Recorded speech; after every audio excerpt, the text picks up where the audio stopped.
Bismillahirrahmanirrahim. Assalamu alaikum and good morning to my students. It is very cold over here in Rawalpindi, Pakistan. And for the last few sessions, we were doing statistics, which I know is very boring for some students and very interesting for some students on the same hand. For me, it is also very interesting, but the scope was so limited in the previous chapters and the last few lectures that I cannot elaborate the full statistic things in my lectures. So anyway, we have finished it well. Now today we are back to arithmetic. We have already done some algebra, some statistics, and now we are up to arithmetic. And book is always this. Okay, now we are up to chapter number 5.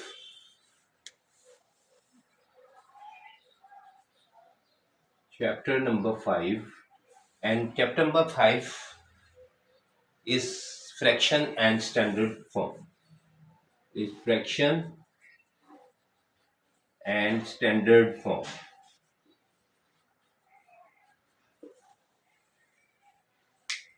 Now you know what is a fraction. You have already done, and I have already taught you in my previous section the uh, what are the fractions, and you know it very well that what are the fractions. Let me start with a simple fraction, and this is a which is separated by a horizontal line, and the contents of these fractions are 2. Rather, if I say 3, it can also be right. Now this content is called numerator,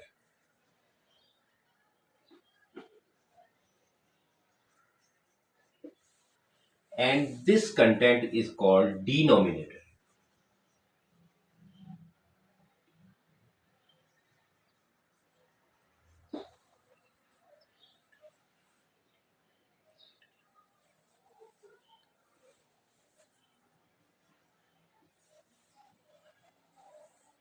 This is numerator and this is denominator, and it is separated by a horizontal line, and this horizontal line means by divided by a is being divided by b. A is being divided by b, and sometimes we call it a simple fraction, common fraction, or we can say a vulgar fraction. Now it is not actually vulgar, but its name is vulgar fraction. Now all three names denote this special format of the fractions. Now there are again some types of fraction: proper fraction, improper fraction, mixed fraction. We'll be going to study all these. Now, what is a mixed fraction? What is the proper fraction? First, we start with the proper fraction.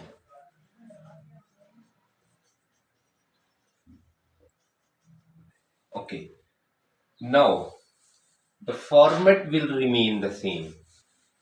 The format will remain the same. There will be three contents or two contents: numerator, denominator, and divided by. Now, divided by, you see, it is again with two dots, one at the top, one at the bottom. Now, this is divided by A is being divided by B. Now, what is a proper fraction? Now, if I say 1 divided by 2, this is a proper fraction. Why this is a proper fraction? Because because the denominator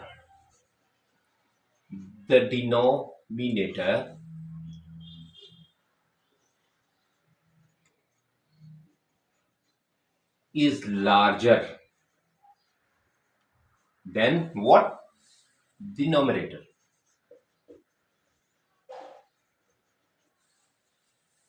Now you can also say numerator is lesser than the denominator when this thing happens. Or you can say the denominator is larger than the numerator when this thing happens. It is said to be proper fraction. What it is said? It is said to be proper fraction. And in contrary to this, what is improper fraction?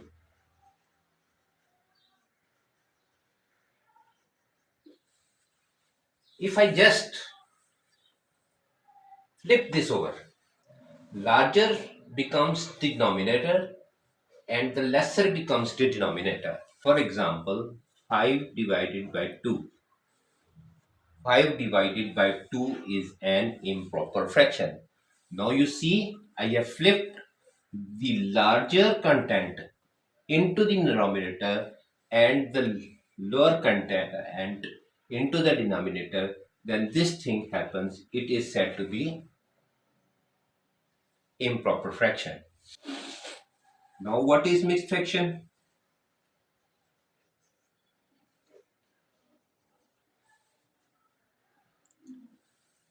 If I want to solve this, now you see that this 5 is somehow divisible by this. You see that this 5 is somehow divisible by 2. How it is divisible by 2 may not be wholly solely, but maybe in some fraction that is understandable. In some fraction that is more understandable than this. Now this means that 5 is being divided by 2. Now 5 is being divided by 2 means like this. Now 2 times 4, and now this thing which is the balance of the 2 which came after the subtraction is called the remainder. Now what is it called? It is called remainder. This thing which is at the top of this umbrella, at the top of this division sign, is called quotient. And here we are left with divisor and the dividend. Divisor and the dividend.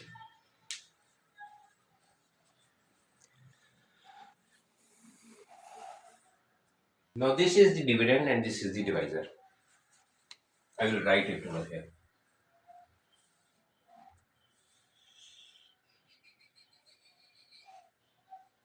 Dividend and divisor. Okay, now we can form fraction out of fractions. We can form equivalent fractions, mixed fractions, and some complex type of fractions. Let me start with the equivalent fractions. Now this is not equivalent. This is not equivalent. This is equivalent. This is equivalent.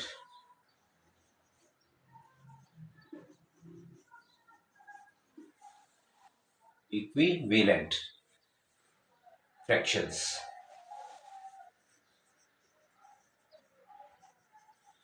Now, if I have a fraction which is written like this, and if I multiply it with another fraction which consists of equal elements, 4 which is divided by 4, then you see, if you do it like this, that means that you are multiplying the whole thing with 1. whole thing with 1, but to get our target, to attain our target, we can do this. And what is the result? It will become 4 divided by 8. Now if you just simplify this again, now, now this fraction has come to this fraction, and if you again simplify this fraction, then it will be back to this its original position. So this fraction and this fraction, this fraction and this fraction are called equivalent fractions. What are called? Equivalent fractions. Now this process can also be done with the division. Like I have 40 divided by 50, we are going to divide it by 10 divided by 10. Basically, you see that is the division is the antonym of this division. Division is the antonym of the multiplication and vice versa. Now, if I'm going to solve this question, you see that this 40 is being divided by this 10, and this 50 is being divided by this 10. Now it is not possible that to divide this 40 by this 10. It is not possible. It is divisible by this 10. What's maybe they are the same at the moment. They are the same at the moment. But remember that this 40 is being divided by this and this 50 is being divided by this 10. And if we go further, now this will become like this. You see what happened here? I just put 2 marks over here. Now these 2 marks come over here. The whole fraction has been flipped over. The whole fraction has been flipped over. So what is the net result? It will become 400 divided by 500. Now you see that these two zeros will cross these two zeros because 100 is common in between them. 100 is common in between them. So our net result will be 4 and 5. And going another way, just divide this with this and just divide it with this. You see, I'm crossing these divisions. So again the result is 4 divided by 5. This thing may look very indifferent to you, but it is real. And the answer is same, you see. Answer is same. I already told you that how to now there was an improper fraction. How to make this improper fraction into proper fraction. Now what happened with this one? What was the result over here? I just missed it.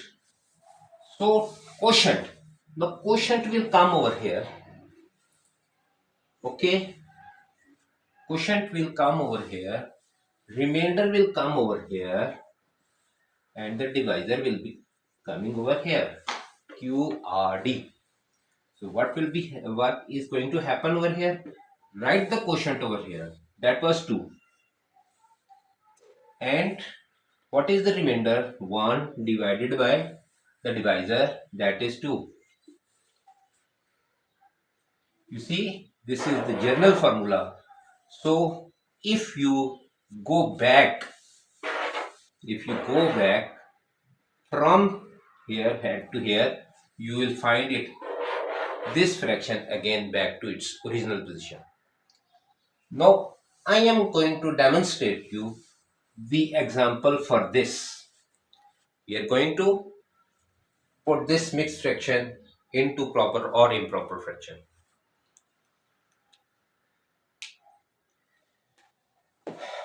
So what I have here is, do I erase it now? Okay. So what I was telling you, that I am going to demonstrate you a mixed number. Now this 3, 4 by 7. Now this is a mixed number. Now how we will calculate this or bring it to another simpler form of the fraction? Now just follow my points very carefully. What I am going to do is, you see that this is 7. We'll multiply this 7 with 3. Multiply 7 with 3. Okay. And then add 4, whatsoever comes out of multiplying the denominator with the whole number. Now this is now a new thing, which is a whole number. Multiply denominator with the whole number and add what is it in the numerator and write whatsoever was the denominator. And whatsoever was the denominator. So according to board mass, if this thing is written, we will have to multiply this. We were multiplying it, but it may confuse to some my students that to add it first. No, you cannot add it first because multiplication sign is also there. So 21 plus 4, make it simpler. 21 plus 4 is 25. Okay, now it will become 25 upon 7. It will become 25 upon 7. 7 3 times is 21. 25, 21 plus 4 is 25. 25, and the denominator remains the same. Now this is the improper fraction, and we have converted this mixed fraction into an improper fraction.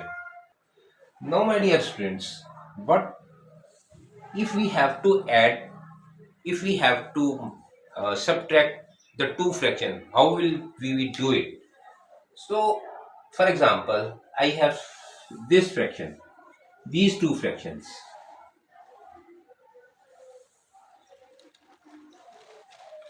Now it is very simple, that you just add face to face. Am I right or am I wrong? Yes, I am wrong, because you cannot do it like this. 8 upon 11. This is wrong, my dear students. This is wrong.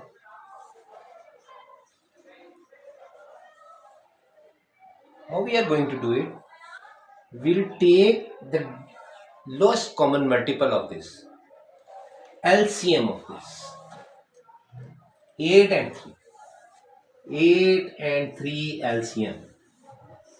And what was the way of taking? Since these cannot be further subdivided, uh, because you can divide it. Now you see that it again came as 8. So that's why that's why I told you that is not subdivided. It is again 8 and being multiplied with 3. So 8 3 times 24. 8 3 times 24. 8 3 times 24. Just write it direct. 8 3 times 24. And now divide this 24 with 8. It will become 3. It will become 3. And multiply this 3 with the numerator of the first fraction. And multiply this 3 with the numerator of the first fraction.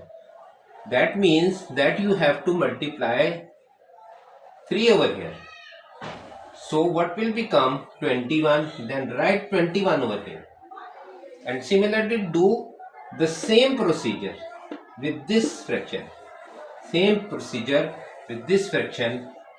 Write 24. Write it with 3. 20. Okay. Now what will happen over here? Put the sign whatsoever it is. 1 multiplied by 8 or 1 multiplied by 8. That is 8. Again, that is 21 plus 8 divided by 24. Now that will become this. Now you see that this has come in to the improper fraction. This has come into the improper fraction. So it is very easy to make it a proper thing or mixed fraction.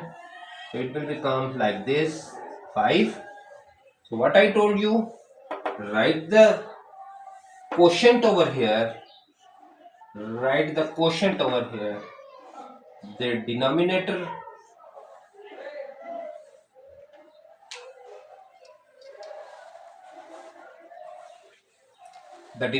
will be written as it is. This denominator will be written as it is, and the remainder over here. And if you go back from this to this position, you will see that 24 multiplied by 1 is 24 plus 25. It will become 29 upon 24. So it was very easy.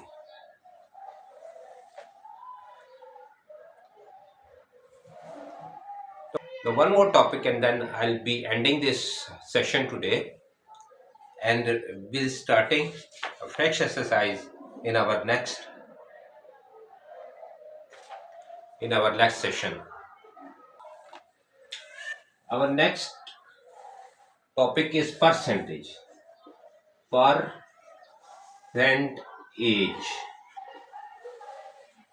Now you see that I have left some space in per and in cent and age also. What does it mean?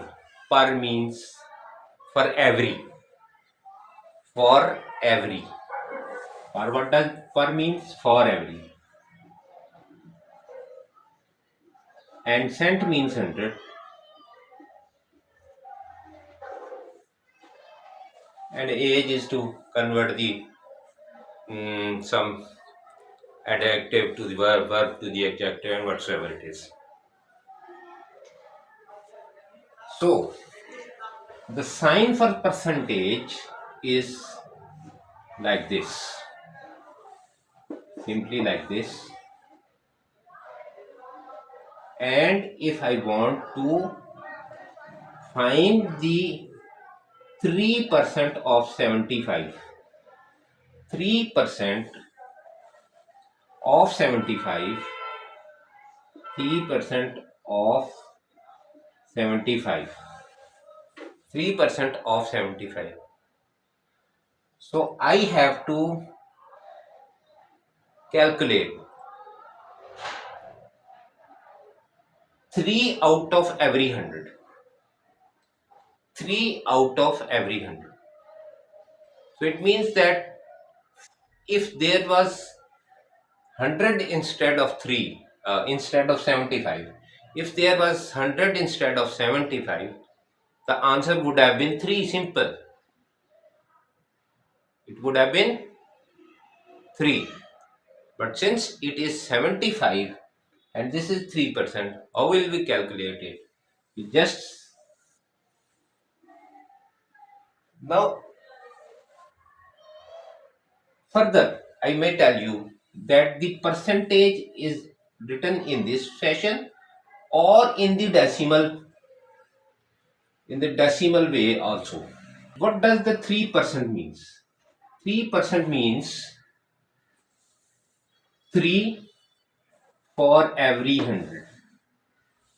3 for every 100.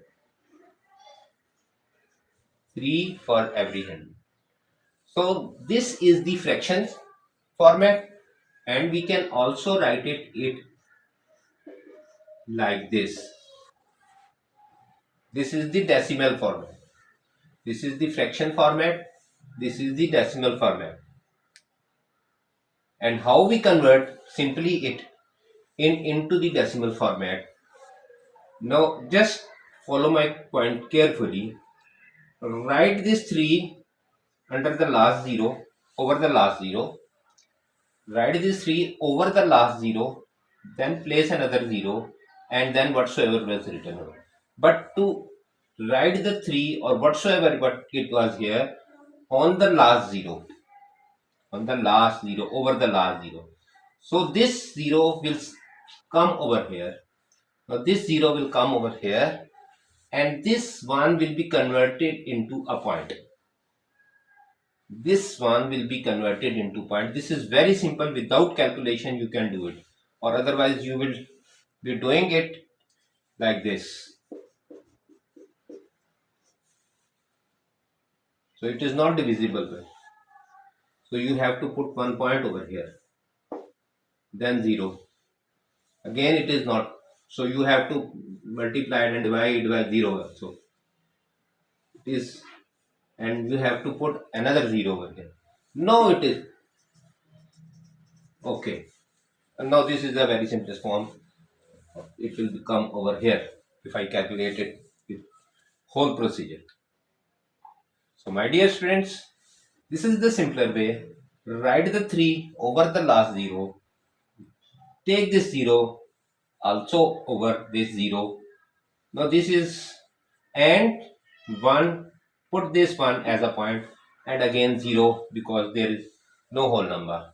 So 0.03, 0.03 is also the percentage. It is, now we have to calculate the 3% of 75. What does 3% mean? 3 means 3 divided by 100, and of means multiplication of 75. Of 75. Now without calculator you can also do it. 25 times 3 is 25 times 3 is 75, and 4 times it is 100. 25 times it is 3 and 4 times it is 100. Now the fraction will come as 9 upon 4. 9 you just multiplied, and 4 will remain. Now convert it into improper and into mixed fraction. 4 2 times 8, 1 come out of here. 2 divided 1 upon 4. 2 divided 2 whole 1 upon 4. 2 whole 1 upon 4. Now this is the answer of this. 3% of 75 is, or you can say it simply, 2.25. 3% of 75 is 2.25, or 2 and a quarter. 2 and a quarter, or 2.25. So this is the simplest way to find the percentage of any number. In calculator, yes, you have to do it like this. If I use a simple calculator, I have a pair of some scientific calculators. One is over here and one is over here. So what will we do? 3 multiplied by 75. 3 multiplied by 75, and press the percentage button. You see that it becomes 2.25. 2.25 was our answer. Let me bring the scientific calculator. Hope you are seeing it. 3 multiplied by 75. Now its percent is over here. Press the shift button, then percentage, 2.25. Okay. So my dear students, this is all for today. I'll be inshallah delivering the same lecture in Urdu in few hours. So keep on subscribing me, liking me, and sharing with me with your friends and colleagues all over the world. So it's time to say you goodbye. Allah Hafiz.